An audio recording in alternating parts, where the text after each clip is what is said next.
सुबह की पहली किरण की तरह वो मेरे आंगन में छन्न से उतरी थी।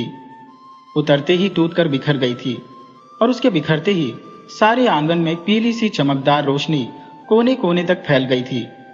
खिलखिलाकर जब वो सिमटती तो रोशनी का एक घना बिंदु आंगन के बीचों बीच लरजने लगता और उसकी बेबाक हंसी से आंगन के जूही के फूल खुलकर अपनी खुशबू बिखेरने लगते। उसका नाम था प्रीत। मैं उसे प्रीतो कहती थी। हुआ यूं कि मेरी एक बड़ी पुरानी सहेली अपने घर जा रही थी। मेरे पति विदेश गए थे। घर वैसे भी काटने को दौड़ रहा था। मेरी सहेली ने प्रस्ताव रखा कि प्रीतो को कुछ दिन मैं घर में रख लूं, तो मैंने फौरन हाँ कर दी। मेरी सहेली का दायां हाथ थी प्रीतो। उसके किंडरगार्टन स्कूल के बच्चे उसे तीतो कहकर स्कूल में घुसते और फिर वो उनकी प्रीत आंटी हो जाती। प्रीतो को प्रीत कहलवाने का शौक था। स्कूल से लेकर तकिए के गिलाफ तक का काम प्रीतो के सुपुर्द था। पर जब छुट्टियों में मैडम घर जाने लगी तो प्रीतो को साथ ले जाना उसकी हिसाबी बुद्धि को ठीक न लगा। मेरी ये सहेली बचपन से ही दबंग थी।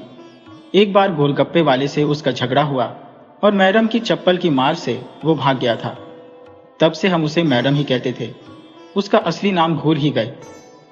2 दिन पहले ही मैडम प्रीतो को लेकर मेरे घर आ गई थी। जब मैडम ट्रेन पर बैठी तो प्रीतो, जो उसका राय रत्ती संभाल कर देती रही थी, थक कर चूर हो चुकी थी। आते ही जब 2 सैरिरान खाकर वो सो गई। दूसरे दिन अभी घर में चहलकदमी की आवाजें आनी शुरू हो गई थी। बाथरूम का पानी धुआंधार बहने की आवाज आई।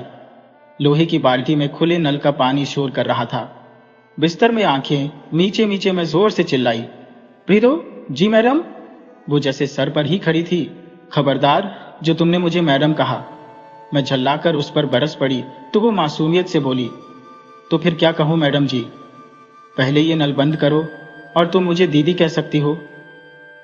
वो मुझसे कब आकर लिपट गई, मैं ये जान ही न पाई। दीदी दीदी कहकर उसने सारा घर गूंजा दिया। फिर उसके अतीत की चंद पोटलियां पल भर में ही मेरे सामने बिखरी पड़ी थी। प्रीतो अकेली बेटी थी, 3-4 भाइयों की अकेली बहन। पर उसका बाप, जो बढ़ई से ज्यादा शराबी था, उसने इसके जरा सा बड़ा होते ही इसे नंबरदार के बेटे को ब्याह दिया। उसे पुराना दमा था। इस अन्याय का विरोध कौन करता। उसके भाई शराबी बाप की मार खा खा कर दौड़ने की उम्र आते ही घर से भाग गए थे। मां घर की दीवारों जैसी ही एक दीवार थी, भगवान की करनी। सुहागरात के दिन ही दूल्हे महाशय को दमे का ऐसा दौरा पड़ा कि अस्पताल ले जाना पड़ा। सुहाग शैया पर बैठी बैठी प्रीतो सोई रही। सुबह लोगों ने कहा, कुलच्छनी ने आते ही पति पर वार कर दिया। पता नहीं नंबरदार के इस नाम का क्या होगा। इसका पाम तो जानलेवा है। तभी हमारी मैडम वहां पहुंच गई और शौहर के मरने से पहले ही उसे घर ले आई। सारे गांव के मुकाबले में वो अकेली ही थी, पर दबंग ऐसी कि उसे देखते ही नंबरदार हुक्का छोड़ उठ खड़ा हो। इसी दबंगता की वजह से आज तक उसकी शादी ना हो पाई थी। ऐसी ख्याति थी कि पुरोहित भी उसकी जन्मपत्री लेकर कहीं जाने को राजी ना होता। सुकुनारी ही रह गई। प्रीतो की आंखों में तैरते सपने मैडम ने बड़ी आसानी से पोंछ डाले और शहर में आकर बच्चों का किंडरगार्टन खोल लिया। प्रीतो को जो सहारा मिला तो उसने अपना सारा मन बच्चों में ही लगा लिया। मैडम उसे प्यार भी करती है, पर मजाल है जो कभी पता चलने दे।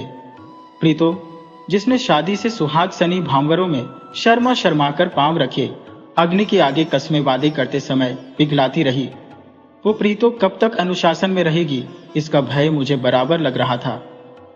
मेरे घर में आते ही जरा सी सहानुभूति उसकी आंखों में फिर से सपनों के संदेशे बुनने लगी। सारा काम हंसते हंसते निपटा लेती और सारा दिन कोई 6 बार कंघी करके महाबाहु हेयर स्टाइल बनाती रहती। बिंदी लगाने का उसे बड़ा ही चाव था। मैंने एक दिन कहा, प्रीतो, तू बिंदी लगाकर मिटा क्यों देती है? उदास होकर बोली, वो जो मर गया है। पर दीदी, मेरा मन बिंदी लगाने को करता है। मैंने कहा, उससे तेरा क्या वास्ता है? ये कोई शादी थोड़े ही थी। वो उत्साहित होकर बोली, यही तो मैं कहती हूँ, पर मैडम हमेशा टोक देती है। कहती है लाल बिंदी सिर्फ सुहागी ने लगा सकती है, तुम काली बिंदी लगाया करो। हाँ दीदी, काली बिंदी तो लगा ही सकती हो, और अब उसे मरे 1 साल तो हो ही गया है। अब उसका प्रेत मुझे तंग नहीं कर सकता। ये कहकर वो हंस पड़ी। वो कहने लगी, दीदी, अगर वो जिंदा रहता तो मैं गांव कभी न छोड़ती। शादी से पहले एक बार उसने रास्ते में मेरा हाथ पकड़कर कहा था, कसम खा प्रीतो, मुझे कभी छोड़कर न जाओगी। मैंने कसम खाकर कहा था, कभी नहीं। तभी किसी के कदमों की आहट हुई थी और उसने मेरा हाथ छोड़ दिया था। उसके घर वाले कहते हैं, हमें पता था ये ज्यादा दिन न रहेगा। हमने तो शादी इसलिए करवा दी थी कि प्रेत बनकर हमें तंग न करे। मेरा गला उन्होंने काटना था, सो काट दिया। मैंने कहा, प्रीतो, तू तो अभी 20 की भी नहीं हुई, ऐसी बातें क्यों करती है? तेरी किसी भी बात से नहीं लगता तेरी शादी हो चुकी है। ये जोग तो तुमने मैडम की संगति में लिया है जानबूझकर, इसे छोड़ना ही होगा। दीदी, पति को लेकर जो सपने मैं बुना करती थी, उनका राजकुमार ये तो न था। वो सपने बड़ी बेरहमी के साथ मेरी आंखों में से पोंछ दिए गए। अब उस नई स्लेट पर कोई ना कोई रोज आकर मिट जाता है, कोई मूरत बनती ही नहीं। मैंने उसे बड़े प्यार से पूछा, तुम्हें कोई अच्छा लगता है प्रीतो? नहीं, पर जी चाहता है मैं किसी को अच्छी लगूं। हाथ पांव में मेहंदी, मांग में सिंदूर, लाल जोड़ा और सुरमई आंखें, इनके साथ अगर सुहाग होता है तो मेरा भी हुआ था। पर सुहाग तो पति के साथ होता है, और वो तो मैंने देखा नहीं। प्रीतो, मैडम का किंडरगार्टन तू ही तो संभालती है। अगर तुझे कोई अच्छा लगे तो क्या सब छोड़ जाएगी? पता नहीं दीदी, पर मैडम क्या ये बात कभी सह पाएगी? यही तो बात है, मैडम का मुझ पर पूरा भरोसा है। इसी से मुझे डर लगता है कि कहीं कोई अच्छा न लगे। मैडम, बच्चों के माँ बाप भी मुझी पर भरोसा करते हैं। मैडम को तो सबके नाम भी नहीं आते, और फिर अगर एक दिन अपने हाथ से बनाकर न खिलाऊं तो मैडम खाती ही नहीं। 2 महीने कब निकल गए पता ही न चला।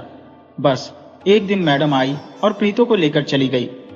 जाती बार प्रीतो ने चोरी से मुझसे कहा था, दीदी, मुझे भूल न जाना, मैं तो न आ पाऊंगी, पर आप आना, मुझे बुलाओगी ना दीदी? मैंने उसे हौसला दिया। फिर गृहस्थी के ताने बाने को सुलझाती मैं प्रीतो की उलझनों को भूल सी गई। एक दिन भरी दोपहरी में मैडम आ धमकी। उसने पूछा, यहां प्रीतो आई है? मैं जरवत खड़ी रही, कुछ उत्तर न सूझा। जवान जहान लड़की आखिर कहां गई? मुझे चुप देखकर मैडम बोली, उसे आग लगी है, ये तो मैं जान गई थी। बस गलती एक ही हुई कि उसे मैं सब्जी लेने अकेली भेजती रही। छुपाकर बिंदी ले जाती थी, उस मरघट के पास जाकर लगाती थी। क्या आग है बिंदी लगाने की? जब भी कलमोही आती देर लगाकर आती। फिर सब्जी काटते वक्त या चपातियां सेंकते वक्त शर्माकर मुस्कुराती थी पट्टी।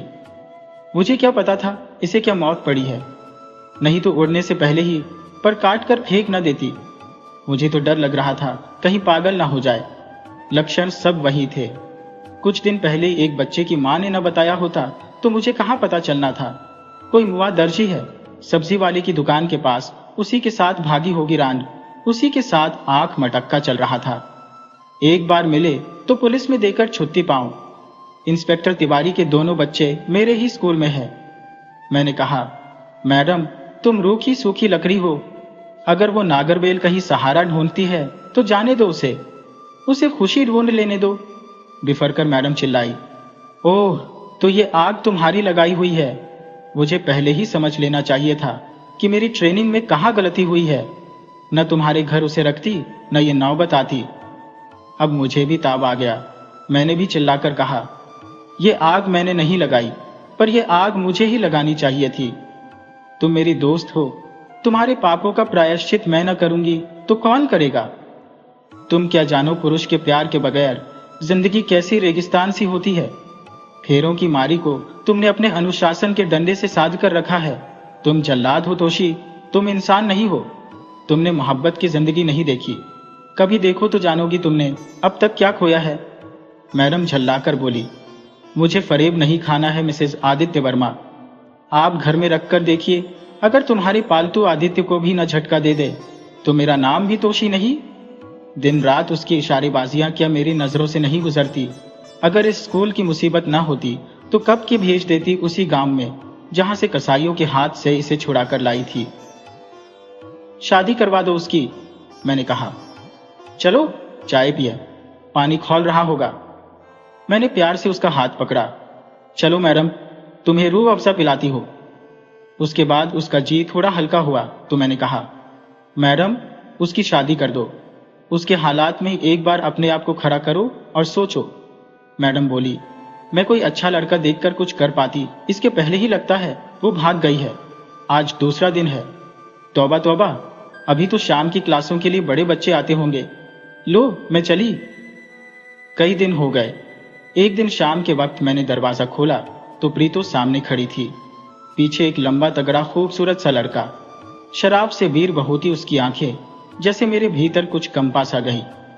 बिखरे बाल और दम्भ से भरे चेहरे पर मस्तक उसने मेरी अभ्यर्थना में जरा सा झुका भर दिया। मैं स्नेह से दोनों को अंदर ले आई। चाय का पानी चढ़ाने जैसे ही रसोई घर में गई, प्रीतो पीछे पीछे आ गई। हंसकर बोली, कैसा है? मैंने कहा, अच्छा। वो हंसी, फिर बोली, शराब तो रात को पीता है, आंखें हमेशा लाल रहती है। मैंने कहा, मैडम को मिली? प्रीतो ने नीची नजर करके कहा, गई थी, उसने निकाल दिया। प्रकाश, यही आदमी बड़ा गुस्सा हुआ।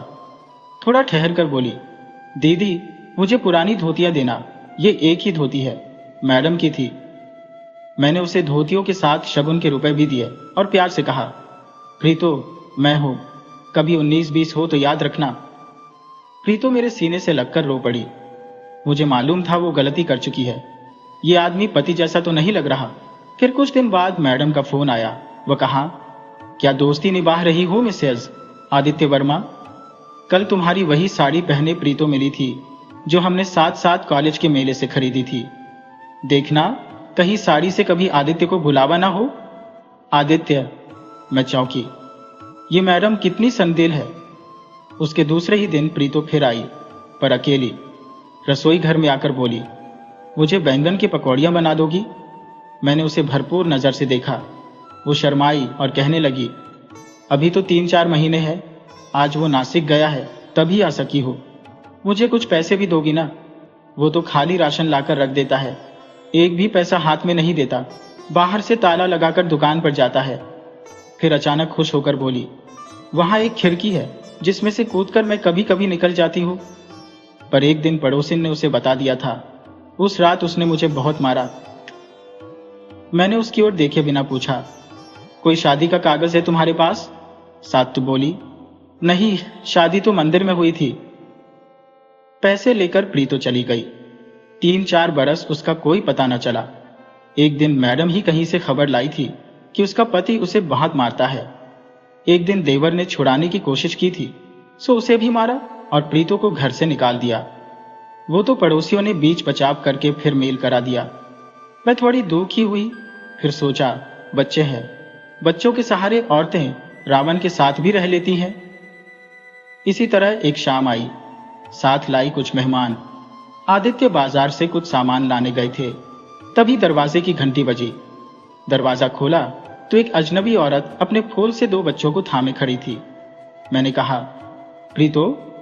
वो बच्चों की उंगलियां छुड़ाकर यूं लिपटी जैसे इस भरी दुनिया में उसे पहचानने वाली सिर्फ मैं अकेली थी। मैंने उसे छुड़ाते हुए कहा, प्रीतो, घर में मेहमान है, आओ अंदर चलो। बगैर भूमिका बांधे प्रीतो ने कहा, दीदी वो चला गया है दुबई, घर भी किसी और को दे गया, सिर्फ आज रात मुझे रह लेने दो। मैंने कहा, प्रीतो ये मेहमान आज ही आए हैं, तुम्हें कहाँ सुलाऊंगी, फिर बच्चे भी हैं। प्रीतो ने कहा, इन्हें लेकर मैं बरामदे में सो जाऊंगी, कल सवेरे यही मैंने किसी को मिलना है, वो मेरा कोई इंतजाम करने वाले हैं। मैडम मुझे किसी आश्रम में भेजना चाहती है। मैंने कहा, तुम मैडम के घर क्यों नहीं गई? वो कभी भी नहीं रखेगी दीदी, और फिर मैं आश्रम नहीं जाना चाहती। पर क्यों? अगर कभी इनका बाप आया तो? मेरी आंखों के आगे आदित्य का चेहरा घूम गया। मैडम की कही हुई बात भी याद आई। एक रात उनकी मर्जी के बगैर भी रख सकती थी, पर प्रीतो को यह पूछने का साहस उसममा न था कि कल कहां जाओगी। मैंने अपने अंदर के इंसान का गला दबाया और कहा, नहीं प्रीतो, यहां रहना मुमकिन नहीं है। ये लोग हमारे जेठ की लड़की देखने आए हैं। लड़की कल दिल्ली से आएगी। ऐसे नाजुक रिश्तों के दौरान मैं घर में कोई अनहोनी नहीं कर सकूंगी। तुम पैसे लो, अगर कल सवेरे यहां किसी को मिलना है तो टैक्सी में आ जाना। अब तुम जाओ। मैंने उसके दोनों बच्चों को उंगली से लगाया। दरवाजे के बाहर जाकर चौकीदार से टैक्सी मनवाई और बच्चों के साथ प्रीतो को बैठते देखा। उसकी पसीने से तर हथेली में कुछ नोट खोस दिए। घर आकर दरवाजा बंद कर लिया। ये दरवाजा मैंने प्रीतों के लिए बंद किया था या अपने लिए ये न जान पाई।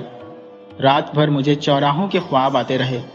फिर कई दिन मैं दीवारों से पूछती रही, कल कहाँ जाओगी?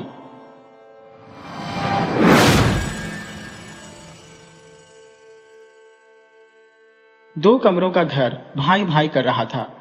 रसोई के आगे छोटी सी बालकनी में आंधे पड़े बर्तनों की तरह ही संध्या दोनों हाथों में चटाई को भींचकर गुच्छू मूछू सी पड़ी थी। उसके हाथों की टूटी कांच की चूड़ियों के टुकड़े जमीन पर लावारिस लाशों की तरह पड़े हुए थे। कलाई पर जमा खून और खरोंचें देखकर उसे अपनी सोने की चूड़ियां फिर याद आ गई। संध्या ने चटाई को हाथों से भींच लिया। उसकी सिसकियां फूट पड़ी। उसकी आंखों की कोर में ठहरी आंसुओं की बूंदें बह निकली। उसके तार तार हुए कपड़े गुज़िश्ता रात की कहानी कहने लगे। बारिश अब थम चुकी थी। सिर्फ हवा में उसकी खुशबू थी या चिपचिपाते हुए माहौल में मुंह डेरों पर ठहरी बूंदें, पत्तों पर विश्राम करते जलकर और कहीं कहीं बच्चे की तरह लुढ़क जाने पर टप से शोर करता जल। उसे अचेतावस्था में मानो फिर सुनाई दिया, ठक ठक ठक। उसने अपने होंठ भींचकर चटाई और जोर से पकड़ ली और होंठों से हिकारत के साथ लफ्ज फूटे, फिर आया होगा हरामी। आंसू जोर जोर से बहने लगे। नाक के द्वार पूरी तरह से बंद थे। सिसकियों से उसकी छाती ऊपर नीचे हो रही थी। उसे लगा थक थक फिर हुई है। हिम्मत करके उसने चटाई छोड़कर अपनी दुखती बाहें फैलाई। कड़कड़ की आवाज ऐसे हुई जैसे किसी दरख्त की टहनी टूटी हो। दर्द की एक लहर के साथ खरोंचों पर बने निशान खींचकर बहने लगे। खून खून, लाल लाल खून। उसने उन कतरों को देखकर कहा, माँ मैं हार गई हूँ, माँ मैं अपने बेटे से हार गई हूँ। सुबकते हुए फिर उसने बेमन से कहा, हाँ माँ, वैसे ही जैसे कभी तुम मुझसे हार गई थी। वक्त अपना बदला ले रहा है। जानती हो माँ, उसने क्या लिखा है? संध्या ने अपनी सुबकी को दुपट्टे के आंचल में ढंकते हुए कहा, हाँ माँ, हाँ यही लिखा है उसने। तुम्हारे पप्पू ने यह लिख दिया माँ। सुनोगी? तुम्हारा कलेजा मुंह को आ जाएगा। उस पर हाथ रखो और सुनो। तुम्हारे पप्पू ने कई कुछ लिखने के बाद यह भी लिखा है, पापा की आदतें बिगाड़ने में तुम्हारा ही हाथ है माँ। सुन रही हो? कितनी बड़ी बात लिख गया तुम्हारा पप्पू। तुम चाहे न कहो, पर मुझे याद है। इसकी उम्र की थी तो मैंने भी तुम्हें यही कहा था। तब मैं कहाँ जानती थी मेरा बच्चा भी कल मुझसे यही कहेगा। अपने वक्त का हर कोई सिकंदर होता है माँ, आने वाले वक्त से बेखबर, जाने वाली बहार से अनजान, मोड़ पर गिरे पहाड़ से अनविज्ञ।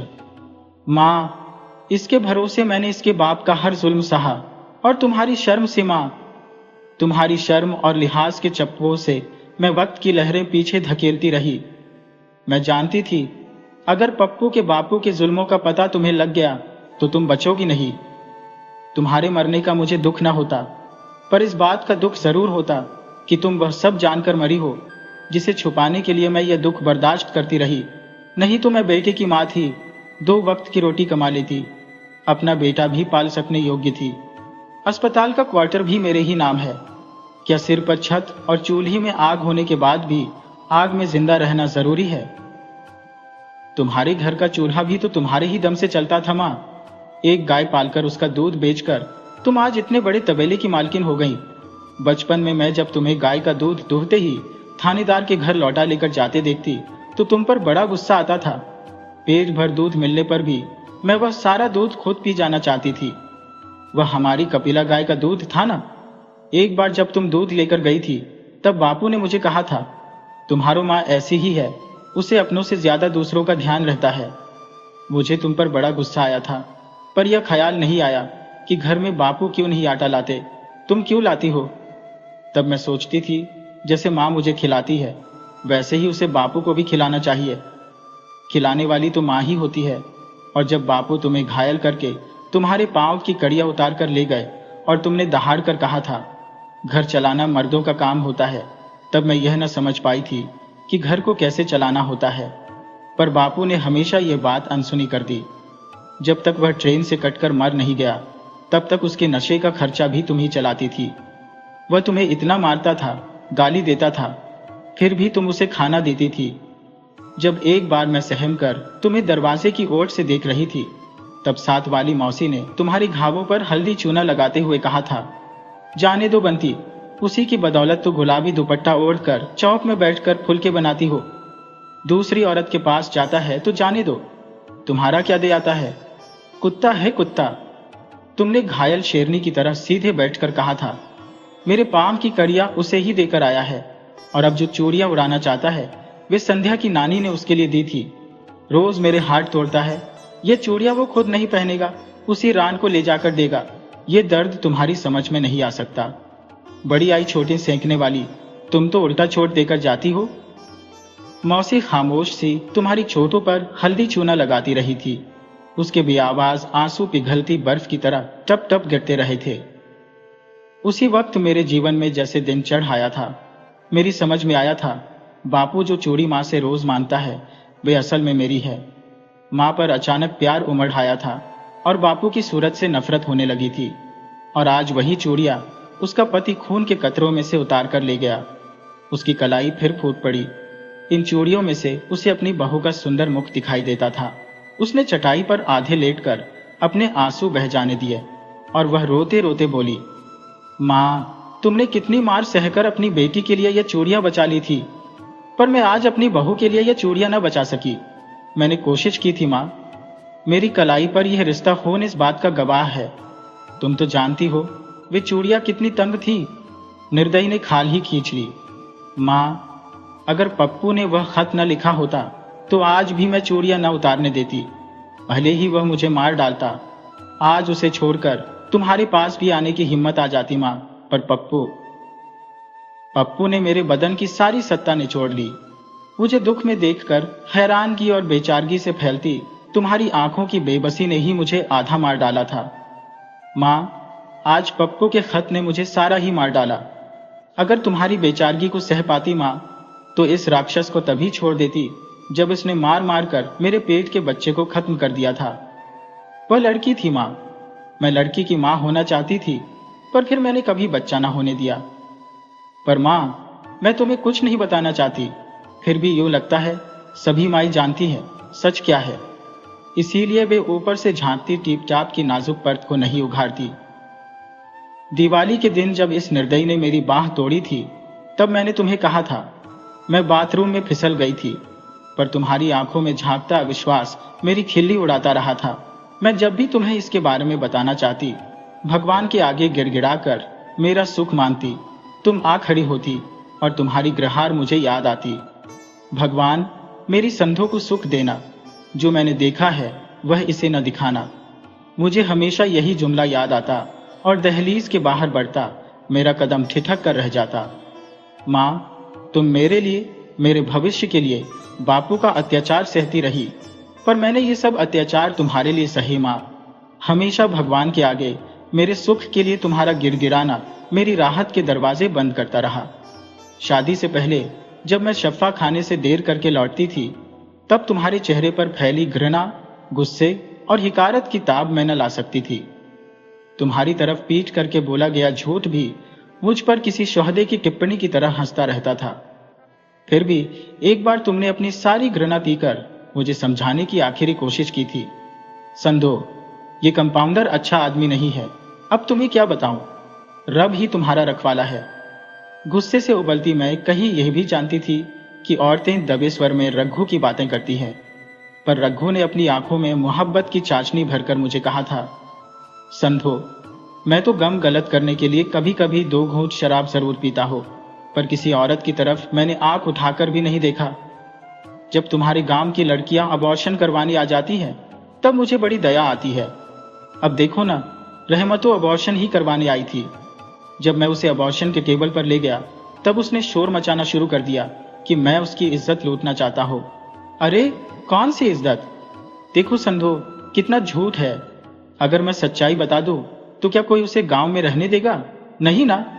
बस यूं समझो कि मुझे तरस आ गया, लोगों के मुंह में बंद नहीं करवा सकता।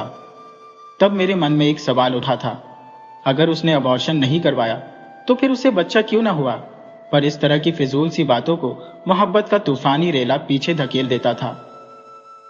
जब संधो गांव में 10वीं पास करने वाली पहली अकेली लड़की थी, तब इसी रघु ने द्वारे पर आई डॉक्टर को कहकर इसे नर्स की ट्रेनिंग के लिए भिजवाया था। तब तो तुम भी खुश थी माँ, पर तुम और मैं दोनों ही यह नहीं जानती थी। मुझे ट्रेनिंग पर भिजवाकर यह बरसों मास्टर की बेटी को शादी का झांसा देता रहा, और जब उसकी शादी हो गई तब उससे पैसे ऐंठता रहा। ये मुझे खुद मास्टर की बेटी ने बताया था, पर तब मुझे रघु के सिवा कुछ न दिखाई देता था। पर हाँ, हमारी शादी के बाद रघु ने उसे ब्लैकमेल करना बंद कर दिया था। ब्लैकमेल तुम नहीं समझोगी माँ, तुम सारी उम्र ब्लैकमेल होती रही। तुम्हें तब समझ ना आया तो अब क्या आएगा? क्या क्या बताऊं माँ, ये सब जिल्लत की कहानियां हैं। तुम नहीं सुनो तो अच्छा है। डॉक्टर वर्मा के साथ जब इसने मुझे तोहमत लगाई तो मैंने घृणा और गुस्से के मारे अस्पताल जाना बंद कर दिया। थोड़े दिनों के बाद जब 2-3 फाके लगे तो मुझे फिर नौकरी पर जाना पड़ा। पप्पू कहता, माँ दूध दो ना। मैं कहती, पैसे नहीं है। वह कहता, पैसे बाजार से खरीद लाओ ना। मुझे उसकी बातों पर तरस भी आता और प्यार भी। पर इसका बाप उन दिनों फिर गायब हो गया था और मैंने अस्पताल जाना शुरू कर दिया था। कोई भी डॉक्टर मुझे अपने वार्ड में नहीं रखना चाहता था। मैं अपराधिनी सी नौकरी पर जाती थी। इतनी बेहुरमती मैंने किसके लिए सही? तुम्हारे लिए माँ, और तुम्हारे इस पप्पू के लिए। और माँ, आज जानती हो उसने मुझे क्या लिखा है माँ? उसने मेरी जात को गाली दी है। उसने लिखा है मैं डॉक्टर वर्मा की रखैल थी। उसने लिखा है माँ, मैं तुम्हें नफरत करता हूँ, मुझे ऐसी माँ नहीं चाहिए। और माँ, उसने लिखा है मैं नहीं जानता मैं किसका बेटा हूँ। और मत पूछो क्या क्या लिखा है। ये रघु पिछले 8-10 दिन से गायब था तो मैंने सुख की सांस ली थी। मेरी रसोई के बर्तन चमकने लगे थे। मेरे आंगन की धूप मीठी हो गई थी। मेरे घर से हवा सहमी खिड़की झिझकती द्वार से लौट न जाती थी। भीतर आकर एक जवान लड़की की तरह झूमती थी, अटखेलियां करती थी। मेरे बाल बिखर कर मुझे छेड़ते थे। मैं खुशी से खिल जाती थी। तभी पहले आई पप्पू की चिट्ठी और फिर आया यमदूत, तुम्हारा जामाता। तुम ठीक ही कहती थी माँ, यमदूत से ही जामाता बना है। इसने घर में घुसते ही घर की पूरी सांस रोक दी और बैठा भी नहीं। बादलों की गड़गड़ाहट की तरह बोला, जिस बेटे पर तुम्हें नाज था वो अब सब जान गया है। वो तुम्हारे मुंह पर थूकेगा भी नहीं। ला, अब ये चूड़ियां मुझे दे दे। अब तो उसकी बहू तुम्हारे गंदे हाथों की ये चूड़ियां कभी नहीं पहनेगी। ला, मुझे दे। कम से कम मैं इनका सदुपयोग कर सकता हूं। मैं स्तब्ध रह गई। मुझे जितनी घृणा रघु पर आज हुई उतनी पहले कभी ना हुई थी। पप्पू का रहस्य मेरे सामने खुल गया था। जिस पप्पू को सेंध सेंध कर रखा था, जिसके भविष्य के लिए मैंने अपना वर्तमान दांव पर लगा दिया, उसने मेरी उम्मीद का दिया बुझाने के लिए एक सांस भी इस्तेमाल न की। मेरा सारा मोह बह गया और उसके साथ ही बेदर्दी से रघु मेरे हाथ की सोने की चूड़ियां उतारता रहा। मैंने तो पप्पू को बाप से बचाकर रखना चाहा, पर कहां बचा पाई। संध्या फिर चटाई पर आंधी होकर लौटपोट हो गई और बड़ी बेचारगी से कहने लगी, मैं हार गई हूं मां, मैं सच्ची हार गई हूं। तुमसे सब कुछ छुपाकर रखने का जो मेरा संकल्प था वो भी हार गया है। अब तुम सब जान जाओगी मां, पर मैं कब तक फिसलती बात को पकड़ कर रखूं? तुम मर जाओ मां, ताकि मैं मुक्त हो जाऊं। मैं कब आजाद हो सकूंगी? मां के मरने की बात अपने ही मुंह से सुनकर संध्या जोर जोर से बयान करने लगी। मां, तुम्हारे लिए क्या क्या सहती रही। मैं जानती थी रघु का असली चेहरा देखकर तुम बचोगी नहीं, पर मां, मैं अब थक गई हूं। अब मुझे पप्पू की कोई शर्म नहीं, तुम्हारा कोई लिहाज नहीं। हाँ, सब जान जाओ, सबको मालूम होना चाहिए मैं कितनी फर्माबरदार बेटी रही हूं। मैंने मां को कभी नहीं बताया मेरी बाह कैसे टूटी, मेरे माथे पर कैसे टांके आए, मेरी हंसुली कैसे गुम हुई, मेरे पैरों से कड़ियां कौन खींच कर ले गया। मां, मां, मैंने भी वो सब सहा जो तुम सहती रही, पर क्या हुआ? सब बह गया। मैं तुम्हारे मरने की दुआ नहीं करती, तुम्हारे मुक्त होने की फरियाद कर रही हूं। तुम्हारी मुक्ति में ही मेरी आजादी है। मां, जिस दिन रघु ने बरामदे से पप्पू की दोनों टांगें लटकाकर फेंकने की धमकी दी थी, उसी दिन मैंने इसे तुम्हारी सफेद चांदी के रुपयों की पोटली थमाई थी। वो गुम नहीं हुई थी मां, इसी हरामी को उसकी दरकार थी। मैंने सच को छुपाने के लिए हमेशा तुमसे झूठ बोला। मेरे पास और कोई चारा न था। ठक ठक ठक, इतनी हल्की ठक ठक रघु की नहीं हो सकती। अब तो उठना ही पड़ेगा। पता नहीं इतने मुंह सवेरे कौन आया है। संध्या ने उठने की कोशिश की। दुपट्टे से छलनी जिस्म ढका और लड़खड़ाती हुई दरवाजे तक पहुंची। द्वार पर तारवाला खड़ा था। कभी इसकी पत्नी की पहली जचकी पर संध्या ने रात भर जागकर उसकी डिलीवरी करवाई थी। इस तारवाला भौचक उसे देखता रह गया। उसने डरते डरते कहा, बहन जी क्या बीमार है? रात में भी 2 बार द्वार खटखटाया, किसी ने खोला नहीं। मैंने सोचा आप सोई होंगी, सुबह आऊंगा, तार ले लीजिए। संध्या के हाथ कांपने लगे। ये तार कहीं माँ का तो नहीं? उसके मन में कुछ घुड़का। उसने कहा, माँ तुम मरना नहीं। नहीं माँ, मैं तुम्हें सब बताऊंगी माँ, पर तुम मरना नहीं। मुझे तुमसे बल मिलता है माँ। उसने सोचकर डरते डरते तार खोली और दीवार से घिसटती घिसटती चौखट पर बेहोश हो गई।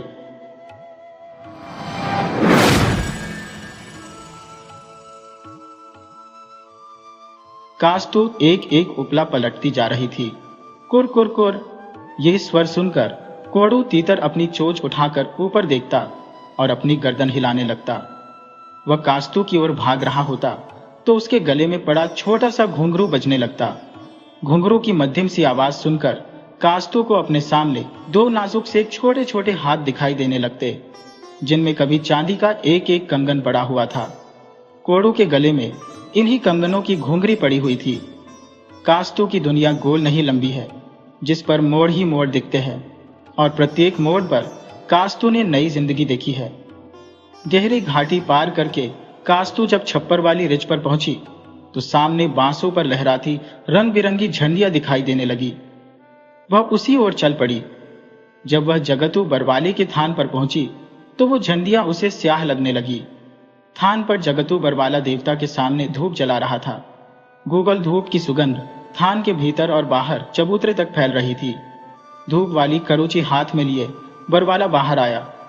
जय जय सुरगल देवता, तेरी साम, जय जय। ये कौन डोली है? बरवाला जी मैं हाजिर हूँ। बरवाला धूप वाली करोची चारों ओर घुमाने लगा। 10 दिशा में हमारी रक्षा करो सुरगल महाराज। शंख फूंकने के बाद बरवाला चिलम लेकर एक खंभे के सहारे बरामदे के कोट पर टिक बैठा। पक पक पक। पहले हल्के हल्के कष्ट लेने के बाद उसने जोर से दम खींचा। चिलम पर एक लाट नाच उठी। लाट की रोशनी में उसे कास्तू की एक झलक सी दिखाई दी। कौन जात है तेरी? महाशी, इस चोले में किससे नाता है? बरवाला जी, सिर के साई के सिधारने के बाद सब रिश्ते नाते टूट गए हैं। मेरे महाशय को फांसी लटके 1 साल बीत चुका है। वह क्यों? उसका स्वभाव जरा तेज था। उसने अपने 2 शरीकों को एक साथ काट डाला था। एक आह भरकर कास्तू कह रही थी, माथा फूटे इस भाग्य का। उसने एक फलती फूलती गृहस्थी उजाड़ दी। मैंने 1.5 मन परोला सफेद मिट्टी सिर पर ढोकर कस्बे में बेचा। बड़े बड़े नामवर लड़ाके वकील किए, बड़ी से बड़ी अदालत में अपील की, लेकिन मेरे महाशय के भाग्य में केवल फांसी लिखी थी। अच्छा, तो तू फामी की औरत है? एक दिन वह स्थान पर सवाली बनकर आया था औलाद के लिए, लेकिन तू अब? सुनिए बरवाला जी, परदेश जाकर भीख मांगने में भी कोई शर्म वाली बात नहीं, पर अपने शरीकों में, और फिर शरीक भी वो जिन्होंने हमारे विरुद्ध बढ़ चढ़कर गवाहियां दी। महाशय के फांसी चढ़ने पर इन्होंने खुशियां मनाई थी। अब मैं कैसे उस जगह दिन काट सकती हूँ? घबरा नहीं महाशी, तेरे भाग्य का सितारा अभी डूबा नहीं है। सुरगल देवता ने तुझे अपनी शरण में बुला लिया है। कास्तू ने एक और उपला उलटकर देखा। दीमक कुलबुला उठी। कुर कुर कुर। कोडू टिक टिक करता चुन चुन कर कीड़े खाने लगा। छोटे छोटे उपले और बड़े बड़े ढोकले, उनमें से कुछ खुश्क होकर भुरभुरा चुके हैं, कुछ बाहर से सूखे लेकिन भीतर से गीले हैं। इनके अंदर कीड़ों की कुरबुलाहट देखकर कास्तू के शरीर में ऐंठन सी होने लगती है। उसकी जीभ बेजायका हो उठती है।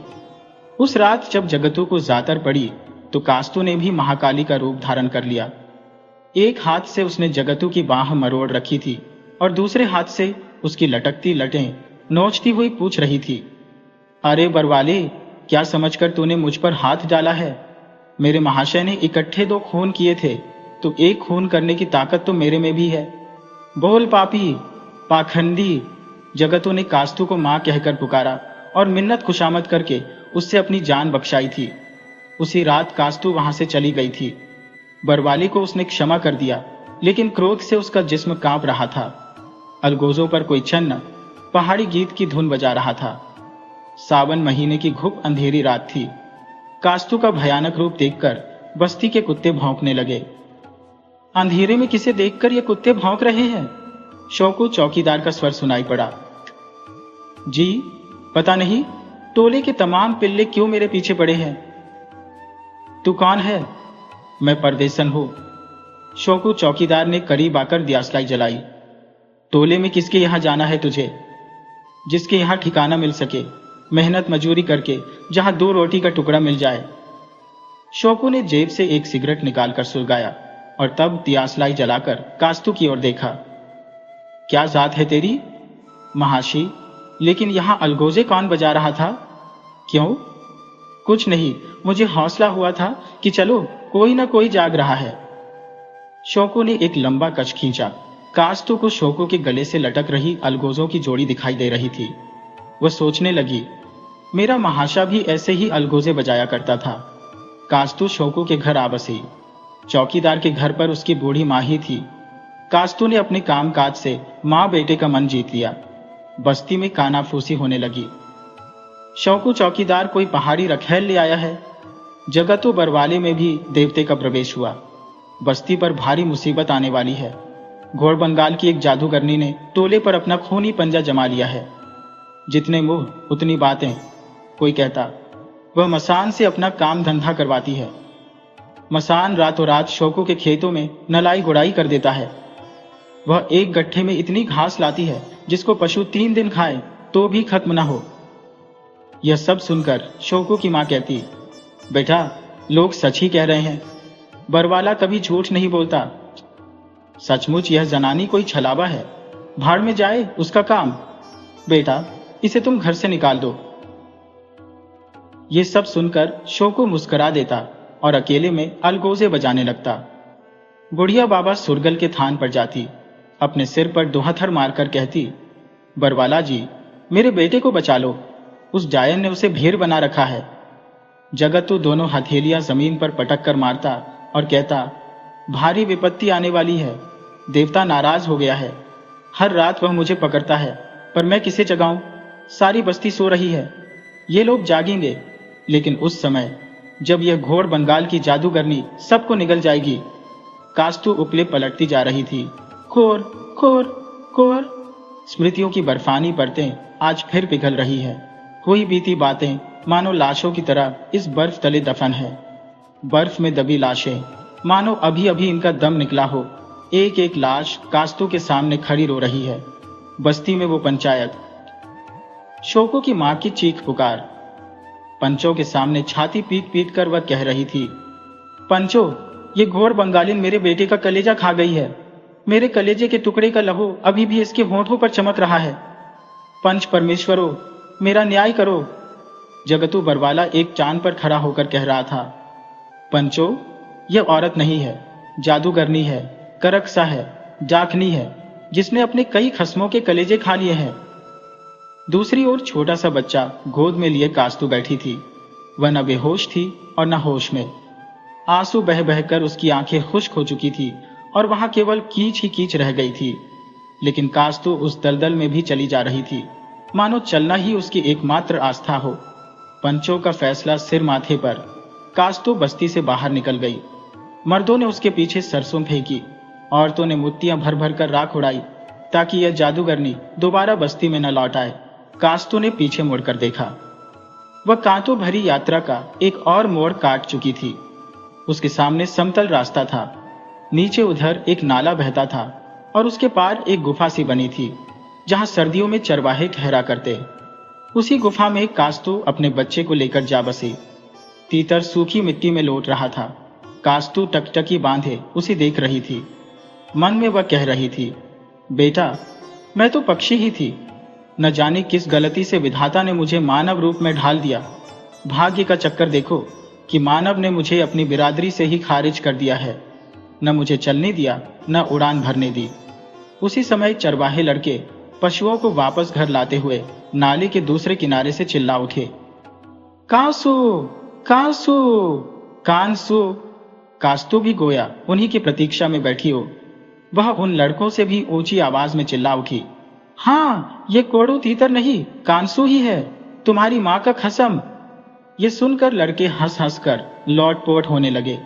टोले के बूढ़े जवान सभी सुरगल देवता की सौगंध खाकर कहते हैं, कांसू का कलेजा भी कास्तू ने ही निकाला था।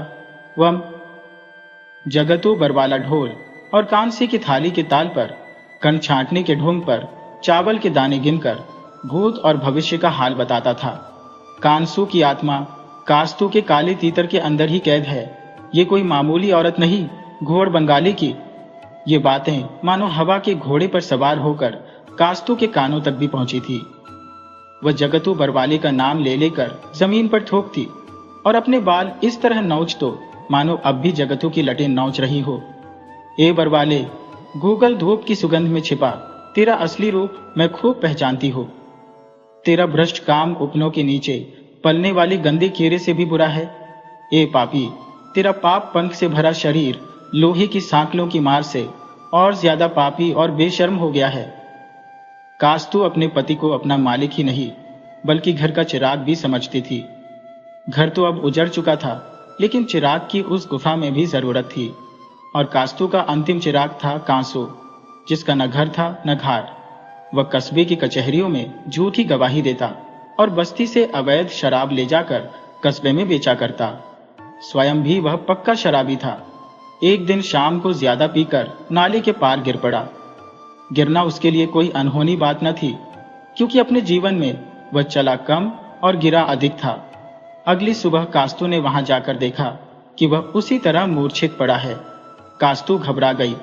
माथा फूटे इस भाग्य का। अब एक और कलेजा उसके जिम्मे चढ़ने लगा था। वह उसके करीब गई। कांसू की सांस अब भी चल रही थी। वह उसे उठाकर ले आई और 10 दिन तक उसकी सेवा में लगी रही। बच्चे को पीठ पर उठाए वह कस्बे में जाकर परोला, झाड़ू और छकरिया बेचती और उन पैसों से कांसू के लिए दवाई वगैरह खरीद लाती। कांसू ठीक हुआ तो एक दिन उसकी आंखें आंसुओं से भर गई। कहने लगा, कास्तू मोई, इस बार तो तूने मुझे बचा लिया, लेकिन आखिर एक दिन तो मुझे कहीं रास्ते में ही गिरकर मरना है। कास्तू जवाब देती, अगर मैं बचाने वाली होती तो अपने उन 2 खस्मों को न बचा लेती। नहीं, मैं बचाने वाली नहीं हूँ, खाने वाली हूँ। बस्ती का बच्चा बच्चा मुझे घोड़ बंगालिन कहता है। कांसू ने कहा, पहले तो तू न थी, लेकिन अब इस उजड़ बियाबान में रहकर जरूर ही घोड़ बंगालिन हो जाएगी। अरे मुई, आदमी को आदमी का सहारा होता है। कास्तू ठंडी आह भरकर कहती, कांसू, विधाता ने मेरी मान में सिंदूर नहीं, उपलों की राख भरने लिखी है, इसलिए जिधर जाती हो मुझ पर राख ही पड़ती है।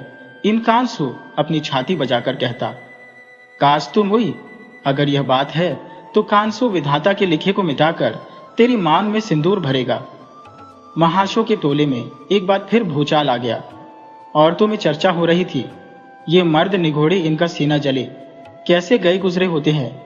देखो ना, वह घोड़ बंगाल की राण एक एक करके उनके कलेजे खाई जा रही है और ये मर्द फिर भी उसी की ओर खींचे चले जाते हैं, जैसे वही राण दुनिया में एक हुस्न परी रह गई हो। और मर्दों की टोली कह रही थी, यह साली महाशी डायन ही नहीं है, इसके पास वशीकरण मंत्र भी है। एक के बाद दूसरा परवाना उस पर जान देने चला आता है। उधर जगतू बरवाला अपने शरीर को थरथराकर और छाती ठोककर भविष्यवाणी कर रहा था, यह करकसा डाकनी एक दिन कांसू का कलेजा भी निकालकर खा जाएगी। अगर ऐसा न हुआ कि सुरगल देवता का यह चेला भेड़े मोड़ने वाली कैंची से अपनी यह लटें कटवा लेगा। जय सुरगल बाबा, तेरी साम।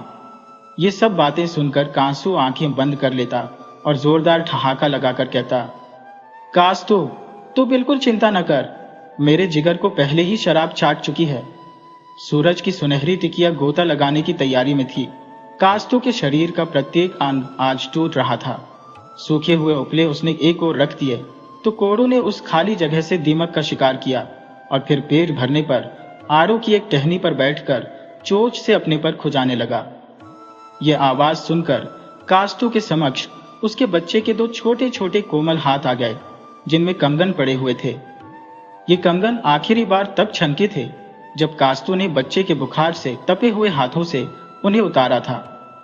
कितनी देर तक वह उन छोटे छोटे कंगनों को घूर घूर कर देखती रही और फिर उनमें से एक घुंघरू उतार कर वह कंगन उसने कामसू को दे दिए और एक आह भरकर बोली थी, यह कंगन मेरे चौकीदार ने बड़े चाव से बनवाए थे।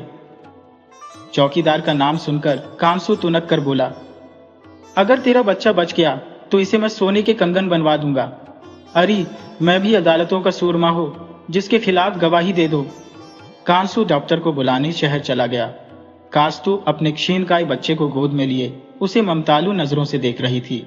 बच्चे को मियादी बुखार हो गया था और वह बेचारा इस तरह कराह रहा था मानो जंगल में बिल्ली कराह रही हो। दिन चढ़ गया। कामसू डॉक्टर को लेकर न पहुंचा और कास्तु का इकलौता बेटा हमेशा के लिए सो गया। कांसू की राह देखते देखते आखिर दोपहर के बाद कास्तु ने नाले पार जाकर एक गड्ढा खोदा और बच्चे को अच्छी तरह नहा धुलाकर गड्ढे में लेटा दिया। वह विलाप कर रही थी, बच्चे, मैं टोले वालों के डर से जोर जोर से रो भी नहीं सकती, क्योंकि सुनकर वे कहेंगे मैंने अपने बेटे का कलेजा भी खा लिया है। बेटा, मैं तेरा इलाज भी न करवा सकी और मैंने तेरे कंगन छीन लिए। मेरे बेटे। रात भर वह अपने बच्चे की कब्र पर बैठी रोती रही, पर कांसू वापस न आया। दूसरी सुबह रेजेन बरोजा धोने वाले ने बस्ती में सूचना दी कि कांसू धक्की पर मरा पड़ा है। बस्ती के झोपड़ों के दरवाजे और खिड़कियां बड़ाक से खुलने लगी। रात को सुरगल देवता के थान पर ढोलक और थाली छनछना उठी। जगतू अपनी लटें नचा नचा कर जातर कर रहा था। जय सच्ची शक्ति वाले, अपने चेले के बोल सच्चे करने वाले देवता, तेरी साम। जय जय सुरगल महाराज। गर्मियों में कास्तु हर रोज अपने बच्चे की कब्र पर बरहिंकर के हरे पत्ते बिछा आती ताकि उसके जिगर के टुकड़े को धूप न लगे। एक दिन वह बरहिंकर के पत्ते तोड़ रही थी कि झाड़ी में से काले तीतर का एक बच्चा कुरकुर करता हुआ बाहर निकल भागा। कास्तु ने दौड़कर उसे पकड़ लिया। उसे ऐसे लगा जैसे उसका ही बेटा तीतर बनकर पून आ गया हो। वह अपने बच्चे को कोड़ो कहकर बुलाती थी, इसीलिए तीतर को भी वह इसी नाम से बुलाने लगी। अपने बच्चे के कंगनों से उतारा हुआ घुंघरू उसने कोड़ो के गले में डाल दिया। इधर जगतू ने टोले में अफवाह उड़ा दी कि कास्तु ने तीतर में कांसू की रूह कैद कर रखी है। कास्तु ने यह शरारतपूर्ण अफवाह सुनी तो तड़प उठी, माथा फूटे इस पापी बरवाले का। काड़ू तो मेरा जिगर का टुकड़ा है, वह जिगर का टुकड़ा जो बिन इलाज के आज भी नाले के पार लेटा हुआ है। उसकी कब्र पर मैं बरहींकर के पत्ते बिछाती हूँ। कार्तिक महीने के सोने सोने आकाश पर लाली छाई हुई थी। कास्तु घुटनों पर हाथ रखे खड़ी थी। कोड़ू अभी तक अपने पर कुरेद रहा था। कास्तु ने उसके पास आकर कहा, आओ बेटा कोड़ू, घर चलें। उसने हाथ आगे बढ़ाया तो कोड़ू कुछ बिदका और फुर्र करके उड़ गया। कास्तु को यूं लगा जैसे उसके अपने प्राण पखलेरू उड़े जा रहे हो। कोड़ू कोड़ू। गिरती लड़खड़ाती कास्तु उसी ओर भागी जिधर कोड़ू उड़ा था। चबूतरे वाले बोहड़ के पेड़ तक उड़ता हुआ वह दिखाई दिया। उसके बाद कास्तु की आंखों के सामने अंधेरा छा गया। कोड़ू बेटा, तूने अपना धर्म नहीं निभाया, तू भी मुझे छोड़कर चला गया। वह फूट फूट कर रोने लगी। बस्ती के बाहर कोड़ू कोड़ू पुकारती रही, लेकिन कास्तु की गुफा आज वीरान और सुनसान थी। कोड़ू का बांस की तीलियों वाला खाली पिंजरा ऐसे दिखता था मानो कास्तु का शव पड़ा हो। आज फिर वह लहूलुहान हो गई। उसका तमाम बदन आज फिर टीसने लगा। वह कह रही थी, कोड़ू बेटे, बस्ती वालों की झूठी बातों को, जगतू बरवाले की पाप भरी अफवाहों को मुझे एक एक करके छोड़ जाने वाले तुम लोगों ने सच्चा कर दिया है। और गुफा के बाहर जोर की आंधी चलने लगी। कास्तु को कोड़ू के गले में पड़े हुए घुंघरू की डोरी का ध्यान आया। कहीं वह डोर किसी पेड़ की टहनी से उलझ गई तो। उसकी आंखों के आगे पेड़ की टहनी से लटकता हुआ कोड़ू आ जाता और वह घबराहट में बाहर निकल आती और चिल्लाने लगती, कुर कुर कुर। 2 वर्ष पूर्व एक बार कास्तु बीमार पड़ी थी तो पानी पिलाने वाला भी कोई न था। उसने समझ लिया था अब आखिरी बेला आ पहुंची है। उसे अब जीते रहने की चाह न थी, लेकिन यह चिंता उसकी जान को खाई जाती थी कि उसके बाद कोड़ू का क्या बनेगा। उसकी देखभाल कौन करेगा, कौन खिलाएगा पिलाएगा उसे। फिर जैसे कोई उसके भीतर से पुकार कर कहा कि वह मरेगी नहीं, कोड़ू को असहाय छोड़कर नहीं जाएगी वह। और सचमुच वह निरोग हो गई। पर आज कोड़ू ही उसे छोड़कर चला गया। कास्तु को यूं लगने लगा जैसे आज की रात उसकी अंतिम रात है। अब जीवन का आखिरी मोड़ चला आया। वह जमीन पर लेट गई। उसकी आंसुओं के बांध आज फिर टूट गए। वह एक पीड़ा से पगी आह भरकर सोच रही थी, हाँ, मैंने क्या सोचा था। 1 महीना पहले उसे पता चला था कि घोरणी गांव में किसी आदमी ने मादा तीतर पाल रखी है। कोड़ों के लिए मादा तीतर प्राप्त करने के लिए उसने किसी से सिफारिश भी करवाई थी, और तब उसे ख्याल आया था कि अब कोड़ों के लिए एक बड़े पिंजरे की जरूरत पड़ जाएगी। चश्मे बद्दूर अब कोड़ों अपनी गृहस्थी बसाएगा, और कास्तू ऐसे खुश होने लगी मानो सचमुच वह किसी की सास, किसी की दादी बनने वाली हो। कास्तू ने धीरे से करवट बदली। उसका शरीर निढाल और अचेत हो चुका था। सांस धीरे धीरे चल रही थी, लेकिन हर श्वास के साथ कोड़ों कोड़ों की मध्यम सी ध्वनि आ रही थी। इसी दुर्वस्था में रात का आखिरी पहर बीत गया। सहसा कास्तू के कानों में कोई चिर परिचित आवाज पड़ी। वह गहरी बेहोशी की समाधि से निकल आई और उठकर बैठ गई। सुबह की मध्यम रोशनी गुफा में प्रवेश कर रही थी। कास्तू को यूं लगा जैसे कोई उसे बुला रहा है। उसे महसूस हुआ बाहर आड़ू के पेड़ पर बैठे किसी पंछी, शायद कोड़ू के गले में पड़ा घुंघरू बज रहा है, छन तुन छन तुन। कास्तू की आंखों से ममता भरे आंसू टपक पड़े और हठात उसके मुंह से निकला, कोड़ू बेटे।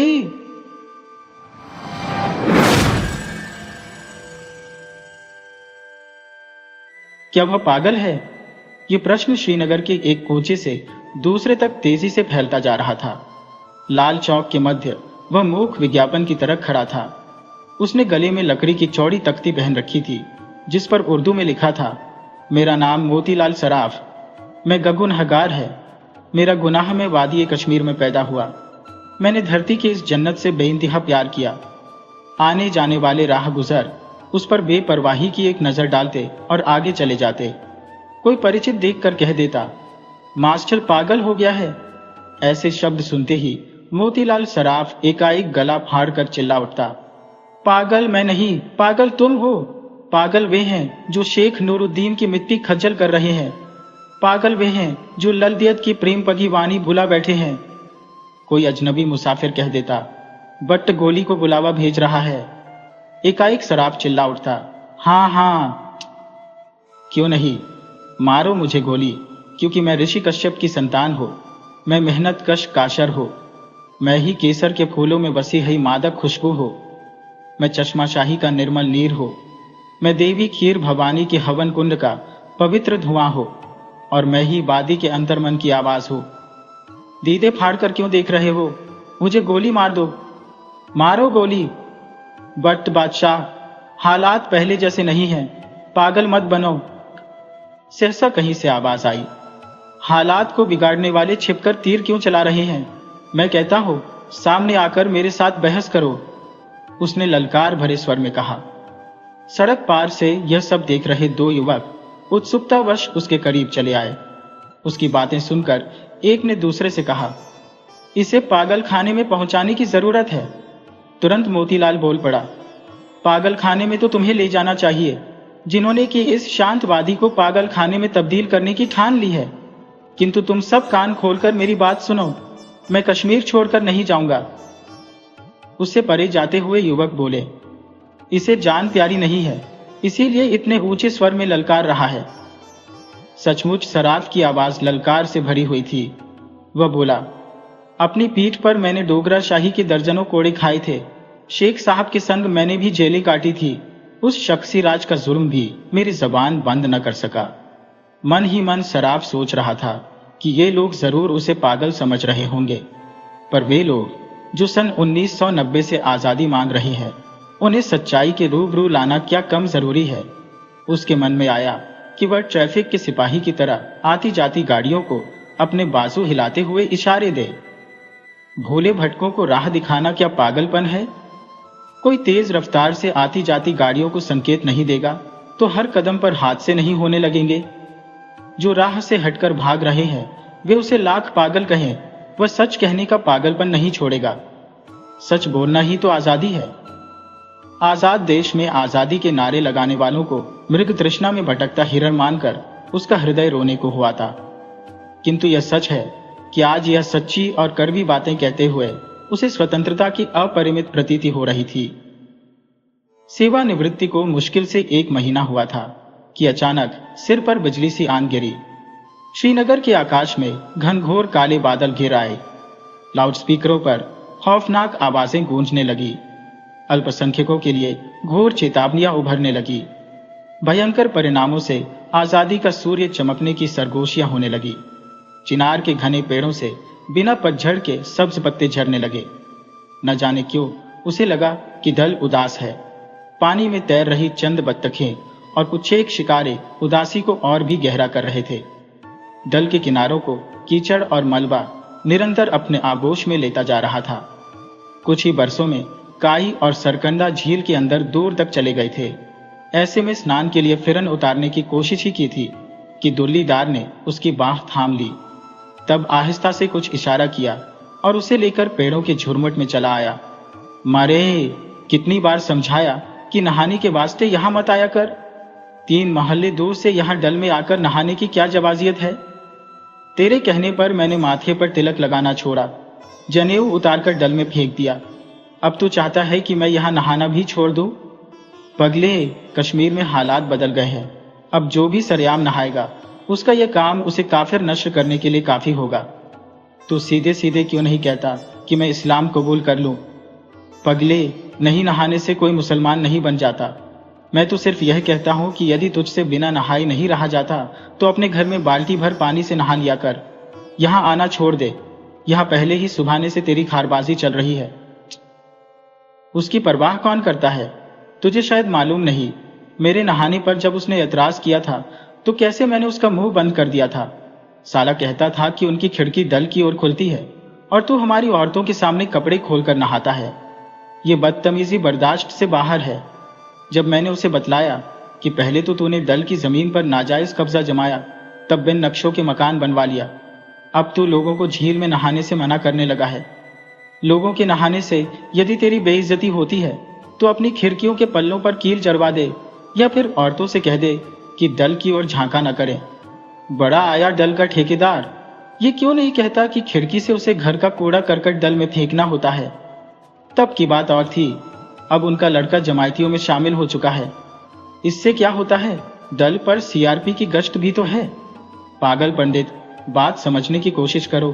तेरी छाती से जब किसी जिहादी की गोली निकल जाएगी तब सीआरपी तुझे किस जादू से जीवित कर पाएगी। सुनकर उसके रोंगटे खड़े हो गए।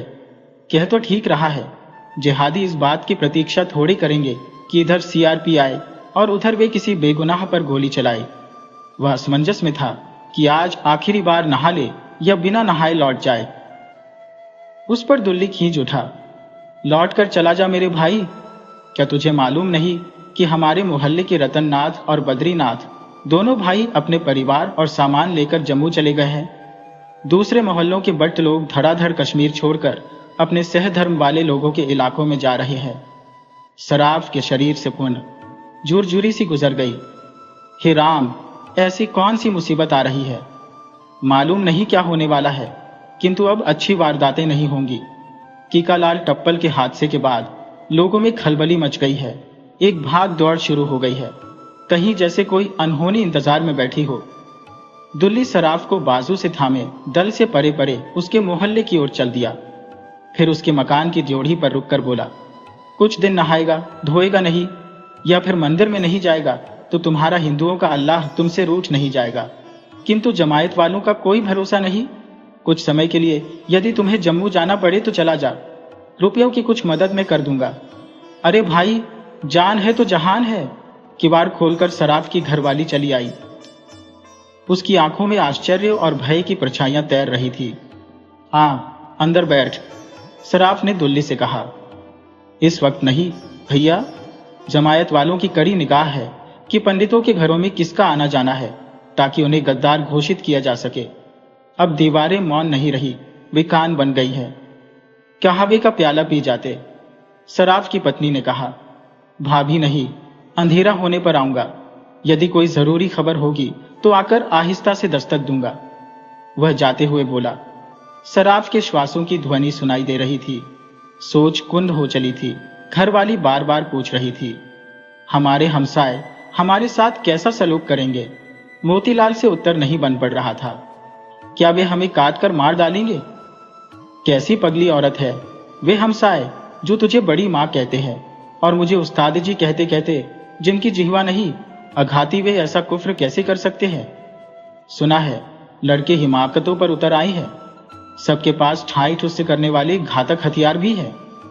मेरे विचार में ऐसा कुछ नहीं है। घबराहट में लोग ऐसी अफवाहें उड़ा रहे हैं। क्या लड़के नहीं जानते कि यह खतरनाक खेल है? सुना है लड़के सरहद पार से हथियार और ट्रेनिंग लेकर आए हैं। उनके पास एक ही नारा है, निजाम ए मुस्तफा। इन शब्दों का असर कुछ ऐसा हुआ कि सराफ का चेहरा पीला पड़ गया। खुद को संभालते हुए बोला, न जाने तुझे ऐसी डरावनी बातें कौन सुना जाता है। भले मानुस, तमाम लोग हमारे दुश्मन नहीं है, 4 हमदर्द भी है। कुछ देर चुप रहकर वह बोली, गुलकाक की घरवाली ही आपके पीछे आई थी। उसे उसके पोते ने बतलाया था कि जनवरी महीने में अमुक तारीख को कश्मीर में अजदी आएगी। कौन आएगी? वही मुही अजदी। तब जिहादी अपना झंडा फहराएंगे। ओ समझा, आजादी जाए भाड़ में अजदी।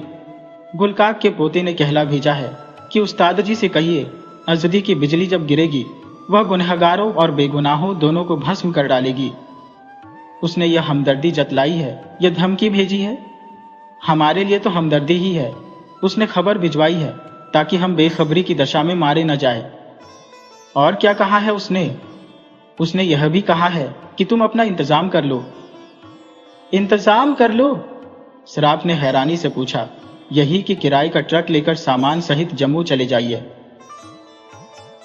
क्यों चले जाए जम्मू? हमारा कसूर क्या है? हम यही पैदा हुए, पल्ले बढ़े। बाहर जाकर दर-बदर होने से बेहतर है कि कोई गोली मारकर यही शहीद कर दे। सुनकर सराफिन एकाएक कांप उठी। फिर एक तक सराफ की आंखों में देखते हुए बोली, मरने की बात मत कर मेरे मूर्ख पति।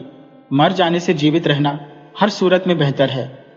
क्या कश्मीर की धरती बेगुनाह अध्यापक के लहू की प्यासी हो चुकी है? एकाएक वह बुड़बुड़ाने लगा। सामने रखी चाय का प्याला खाली हो चुका था। सोच कुंद थी और जबान बंद। कहाँ जाए, किससे फरियाद करें? हमारी रक्षा कौन करेगा?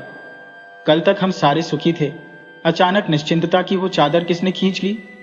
जीवित रहने के लिए क्या इस सरजमी को तजना जरूरी है? वह भूखंड जिसे हम स्वर्ग मानते हैं और खुद को धन्य धन्य मानते हैं, इस वादी के वारिस हिंदू मुस्लिम हम सारे गाते हैं, रिंद पोषमाल गिंद नेत्राई लो लो।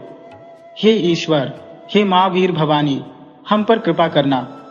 रात के अंधेरे में कुछ अनचीन ही आवाजें कानों में पड़ी। आवाजें ज्यों कालिक की तूफानी आबशारें थी। बहुत बुरा कुछ होने वाला है। अंधेरा सरगोशिया करता प्रतीत हो रहा था। आदम का बेटा कसाई हो जाएगा। रक्त की बाढ़ देखकर भी उसके भीतर दर्द की अनुभूति न उभरेगी। कराक कराक कराक लोहे के कोके लगे भारी जूतों की गश्त। सिर जोड़कर खड़े स्तब्ध चिनार। दीवारों की ओट में सड़कों पर प्रतीक्षा कर रहे हादसे। कुछ ऐसा है जो दर्द की बरसात लाने को उतावला है। वह कौन है? अचानक किवाड़ों पर दस्तक हुई। वह कांप उठा। काटो तो खून नहीं। अपनी घबराहट को छिपाकर उसने लालटेन की रोशनी कम कर दी। मोती लाला, इस स्याह रात में किसी बट्ट के दरवाजे पर दस्तक का भला क्या मतलब है? सराफ से उसकी पत्नी ने पूछा। वही मतलब है जो किसी दूसरे के किवाड़ों पर ठक ठक होने पर होता है। मालूम पड़ता है वह जालिम घड़ी चली आई है। कैसी जालिम घड़ी? वह घड़ी जब जालिम बेबस मुर्गों की तरह हमारी गर्दनें उड़ा देंगे। हाय! एकाएक वह कांप उठा। तब खुद को संभालते हुए बोला, ऐसा नहीं हो सकता। कश्मीरी लोग मुर्गे और मानव में फर्क पहचानते हैं। सदियों तक जुल्म सहने वाले कश्मीरी जालिम नहीं बन सकते। वे इंसानी जिंदगी की कीमत पहचानते हैं। दोबारा किवाड़ों पर दस्तक हुई। सराफ की आवाज को फालिज मार गया। इतने आहिस्ता से दस्तक? जरूर यह दुल्ली रार है। उसने कहा था वह आएगा। किवाड़ के निकट जाकर उसने धीमे स्वर में पूछा, दुल्ली? हाँ, वैसे ही धीमे स्वर में उत्तर उभरा। किवाड़ खुले फिर बंद हो गए। मैं कहती थी ना कि दुल्ली होगा। तो यह भी तो कह रही थी कि हमारी आखिरी घड़ी चली आई है। सराफ ने प्रसन्न को व्यंग्य की ओर मोड़ते हुए कहा, मैं तो हुई औरत जात, जन्म से डरपोक, किंतु तुझ जैसे शेर दिल मर्द के दिल की धक धक बाहर क्यों सुनाई दे रही थी? दुल्ली बोला। मैं सोच रहा था कि अब तलक आप सो गए होंगे। सराफिन ने बेबसी से भरा लंबा सांस छोड़कर कहा, इन आंखों से नींद का वैर हो गया है। चिंता की आंधियां नींद की बदरियों को आंखों में उतरने नहीं देती। कैसा खराब वक्त आ गया है भाई साहब, नगर की खबर क्या है? दुल्ली की ओर देखते हुए सराफिन ने पूछा। खबर जानना चाहती हो तो रेडियो लगा ले, भली लोग, सराफ ने कहा। जो असल खबर है वह रेडियो पर नहीं आती। रेडियो वाली खबरें छिपाते अधिक हैं, बताते कम है।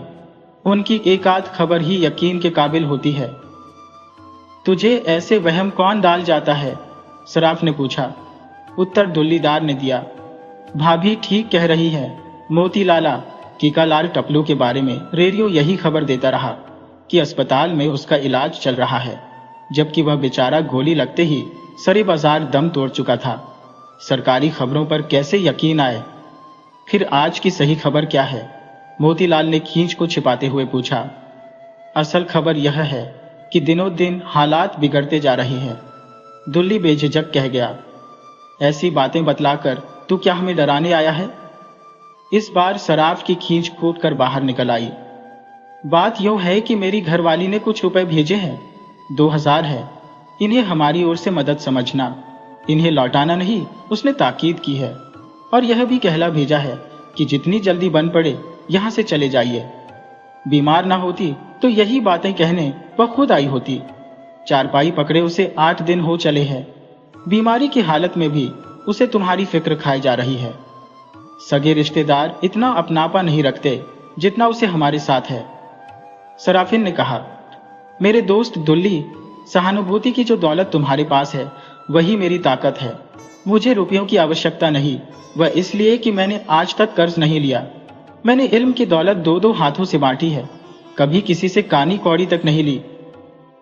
मगर बाहर जाने पर रुपयों की जरूरत पड़ती है। मैंने यह कब कहा कि अपना चूल्हा छौंका छोड़कर जा रहा हूं? मुझे मरना मंजूर है, किंतु अपना घर द्वार तजना मेरे लिए गाय की सौगंध तोड़ने जैसा है। काफी देर तक कानाफूसी चलती रही। हार कर दुल्लीदार को अपने रुपयों सहित वापस लौटना पड़ा। प्रातःकाल में आंख लगी, किंतु जल्दी ही नींद टूट गई। नींद पूरी नहीं हो पाई थी तो भी आंख खुलते ही लगा डर के बादल उड़ चुके हैं। मन के भीतर पक्की गांठ बंध गई थी, मुझे घर नहीं छोड़ना है। जलावन की लकड़ियां जमा करने वाली कोठरी से एक स्कूली तख्ती निकालकर इस पर जम्मू कश्मीर की राजभाषा में लिखा, मेरा नाम, मेरा गुनाह वगैरह। तभी सराफिन चाय और कुलचा लेकर चली आई। सराफ को तख्ती गले में लटकाए देखकर उसे जोर का सदमा लगा। उसका मुख खुला का खुला रह गया। भले मानोस, ये क्या करने लगे हो? मैं कश्मीर छोड़कर नहीं जाऊंगा। मैं इस बात को नष्ट करने लगा हूं। नहीं जाना होगा तो मत जाना, किंतु इस बात पर बाबेला मचाने की क्या जरूरत है? नष्ट करने में क्या एतराज है? उन्हें गोली मारने के लिए दूसरा टपलू मिल जाएगा। गोली कौन मारेगा? क्या वे इतनी जल्दी भुला बैठे हैं कि मैं उनका उस्ताद हूं? शख्सी राज में मैं और शेख अब्दुल्ला कुछ देर एक ही स्कूल में उस्ताद थे। सैकड़ों तुलबा को उर्दू फारसी पढ़ाकर उन्हें कुरान शरीफ पढ़ने की कुव्वत किसने दी? तपाक से सराफिन ने उत्तर दिया। गुलकाकी कह रही थी, जिहाद का नारा देने वाले शेख की कब्र उखाड़ने का निश्चय किए बैठे हैं। सुनकर मेरी तो जान ही निकल गई। 47 में हमें बचाने वाला शेख मर चुका है, अब तो उसकी कब्र भी खतरे में है। सराफ की आंखों में शून्य व्याप्त हो गया। एक तक सराफिन को देखता रह गया। पति के माथे पर सिमट आई रेखाओं को दुश्चिंता की लकीरें मानकर वह बोली, मेरी मानकर आज ही चल पड़ो। कौन जाने कब क्या हो जाए। जम्मू पहुंचकर हम भीख मांग लेंगे, किंतु जिंदा तो रह सकेंगे। अरे पगली, इस जन्नत को छोड़कर क्या मैं उस शहर में चला जाऊं जहां मुझे जानने वाला कोई बशर नहीं है, जहां मैं किसी के साथ अपने दिल का सुख दुख साझा नहीं कर सकता? चाय पीकर कुछ खा लो। पेट भरा होने पर ही आदमी अपना भला सोच सकता है। बिना खाए पिए तुझे आने वाला खतरा बड़ा छोटा मालूम पड़ रहा है। मोतीलाल ने कुलचे को एक के बाद एक 3-4 बार काटकर मुंह में भरा और इस तरह चबाने लगा मानो कई दिन से भूखा हो। इतनी जल्दी क्या है, सब्र से खाओ। सब्र से खाओ? इतना वक्त कहाँ है? तुम तो चाय में कुलचा डुबोकर खाया करते थे, आज क्या हो गया कि उसे यूं ही गटक गए? मैं एक और कुलचा ले आती हूँ। नयन, रहने दे, मुझे बाजार जाना है, कहकर उसने मुख से प्याला जोड़ा और गटगट करता चाय पी गया। फिर तुरंत उठकर बाहर की ओर चल पड़ा। बाहर मत जाओ, लोग समझेंगे सराफ पागल हो गया है। उसमें भी तेरा ही फायदा है, पागल की घरवाली के हमदर्द बहुत से लोग हो जाते हैं, कहकर वह बाहर चला आया। पीछे पीछे सराफिन भी बाहर निकल आई। मोहल्ले के बुजुर्ग सैयदी साहब की नजर सराफ की तख्ती पर अटक गई। तुरंत वे उसके निकट चले आए। उनके कुछ पूछने से पहले ही सराफ बोल उठा, मैं जा रहा हूं सारे नगर यानी श्रीनगर में यह नश्र करने कि कश्मीर किसी की बपौती जागीर नहीं है। बाबा, इसे समझाइए, यह मर्द क्या करने जा रहा है? सैयदी को सामने पाकर सराफिन के मुख से बरबस निकला। असहमति के स्वर में सराफ बोला, क्या होगा, ज्यादा से ज्यादा मुझे कोई गोली मार देगा। कश्मीर की आग अगर इससे बुझती है तो मेरा मर जाना बेहतर है। सैयदी साहब आम दिनों में अक्सर सबसे हंसते हुए मिला करते थे, किंतु कुछ महीनों से उनके चेहरे पर फिक्र और संजीदगी की एक झुर्रियों भरी तह चिपक चुकी है। वे बोले, अपने मोहल्ले में तो कोई कुछ न कहेगा, मगर दूसरे इलाके में ऐसी हिमाकत की तो नतीजे के बारे में कुछ नहीं कहा जा सकता। इसी वक्त मक्खनलाल गोटू उसके समीप आकर खड़ा हो गया। रिश्ते में वह मोतीलाल का साला लगता था। जीजा को बाह से पकड़कर वह बोला, जीजा, उम्र भर तुम नाटक करते रहे हो, अब मुसीबत की इस घड़ी में तो होश करो। मेरी बहन की सांस सूख रही है, तुम घर में बैठकर उसे सहारा दो।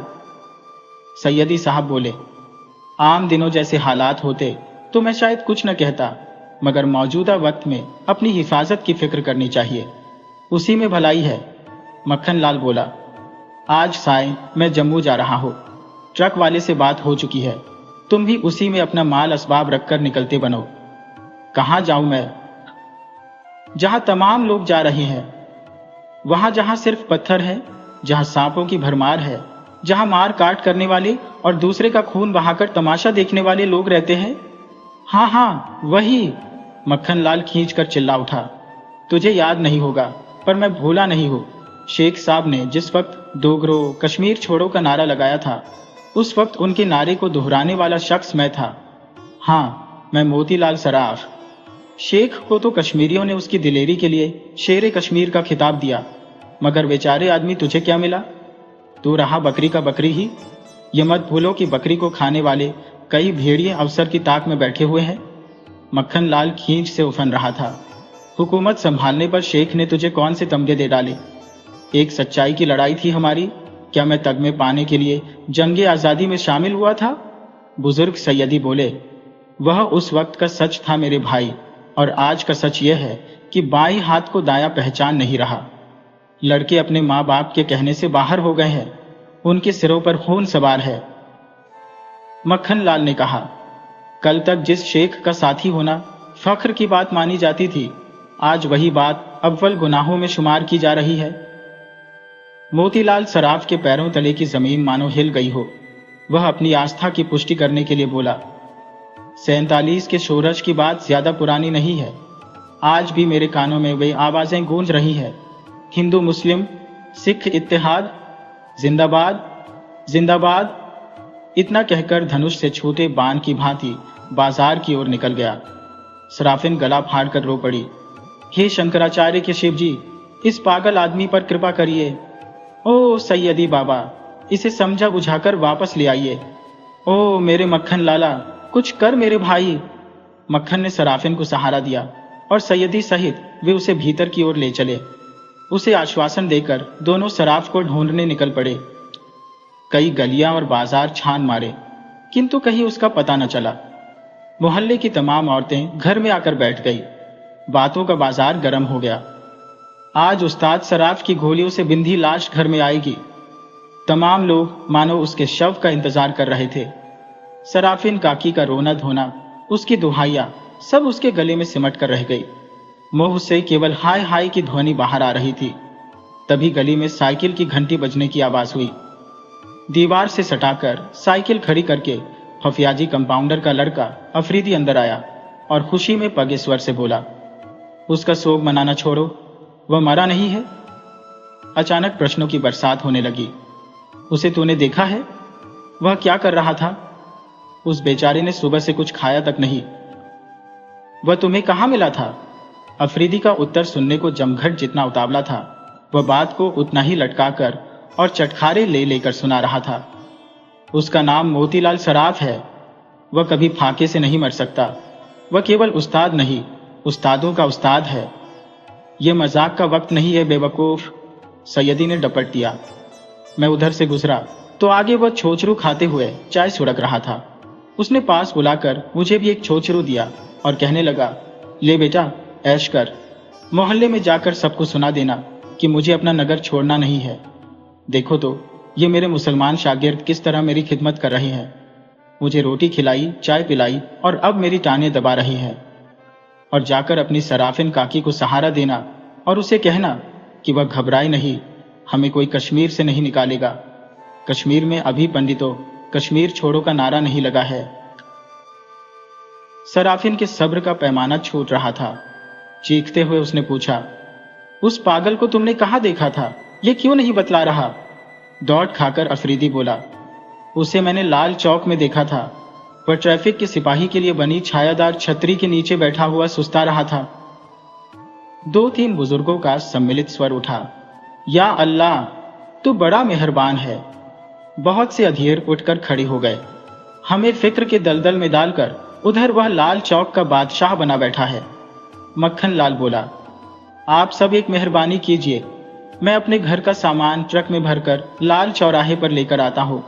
आप सब मिलकर यह मदद कीजिए कि सराफ को रस्सियों में जकड़कर ट्रक में डाल दीजिए। दुल्लीदार बोला, पल भर के लिए ट्रक यहाँ लेकर आओगे तो हम सब मिलकर उस्ताद सराफ के घर का सारा सामान इसमें भर देंगे। मक्खन लाल ने सराफिन से कहा, बहन तू पैरों में चप्पल फंसा ले और जो कुछ जरूरी सामान है उसे ले चल, हमें इसी वक्त जम्मू के लिए कूच करना है। सैयदी साहब बोले, उसे जकड़कर जम्मू तक पहुंचाना ठीक नहीं है। आप लोग जम्मू जाना चाहते हो तो जरूर जाओ, मगर उसे तुम मेरे पास छोड़ जाओ, वह मेरी हिफाजत में रहेगा। कल को इतिहास यह न कहे कि कश्मीरी इतने कमजोर थे कि अपने उस्ताद को हिजरत से न रोक सके। यह मैं नहीं चाहता। वे सिर्फ एक उस्ताद ही नहीं, हमारी जंगे आज़ादी के सिपाही भी है। मक्खन लाल ने कहा, बाबा आपकी नीयत पर किसी को शक नहीं है, मगर इस माहौल में उसका यहाँ रहना खतरे से खाली नहीं है। माहौल चाहे जितना बदल जाए, सराफ पर आंच नहीं आएगी। अब सैयदी साहब की घरवाली कड़कती आवाज में बोल उठी, अपने खाविंद के बगैर सराफिन काकी कैसे जिंदा रहेगी? अकेले तो इसकी लाश ही जम्मू पहुंचेगी। सैयदी साहब की जबान बंद हो गई। उसे पकड़ पाना आसान नहीं होगा। मक्खन ने कहा, आप चलकर उसे जकड़िए, मैं भी ट्रक लेकर पहुंच जाता हूं। दुल्लीदार ने सुझाव दिया, वह बेहद अड़ियल और जिद्दी आदमी है। क्या मालूम शोर शराबा डालकर पुलिस को बुला ले और सारा खेल चौपट कर दे। इसीलिए फैयाज कंपाउंडर को भी अपने साथ ले चलो। 4 लोगों ने पकड़ रखा होगा तो उसे बेहोशी का टीका लगाकर ट्रक में डाल लेंगे। हाँ, दुल्ली ठीक कहता है। सरेआम चौराहे में उसे बांधेंगे तो सीआरपी हमसे पूछताछ करेगी। हम यह कहकर उसे टीका लगाएंगे कि वह पागल हो गया है। अस्पताल पहुंचाने के लिए इसे बेहोश करना जरूरी है। पड़ोसियों का जत्था लाल चौक की ओर रवाना हो गया।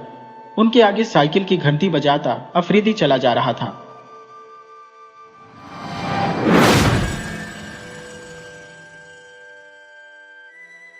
वीडियो अच्छी लगे हो तो इसे लाइक करें और ऐसी ही मज़ेदार कहानियों के लिए चैनल को सब्सक्राइब करें और बेल आइकन दबाएं। ज़्यादा से ज़्यादा अपने दोस्तों को शेयर करें। धन्यवाद।